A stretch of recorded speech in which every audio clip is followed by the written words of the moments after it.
नमस्कार शेतकरी मित्रांनो, पावसाबाबत एक मोठी बातमी समोर येत आहे। 12 जून नंतर पावसाचा जोर भयंकर वाढणार असल्याचे संकेत हवामान विभागाने दिले आहेत।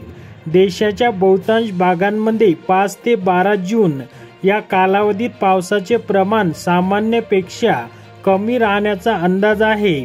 मात्र 12 जून ते 19 जून या कालावधीत महाराष्ट्र, कर्नाटक, आंध्र प्रदेश आणि केरळ सारख्या राज्यांमध्ये पावसाचे प्रमाण सामान्यपेक्षा अधिक राहण्याची शक्यता आहे।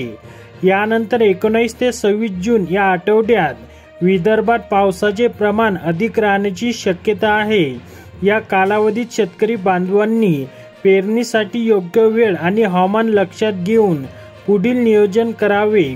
मात्र 26 जून ते 3 जुलै दरम्यान महाराष्ट्रासह गुजरात आणि कर्नाटकच्या किनारपट्टीवरील भागात पावसाचे प्रमाण सामान्यपेक्षा थोडे कमी राहू शकते।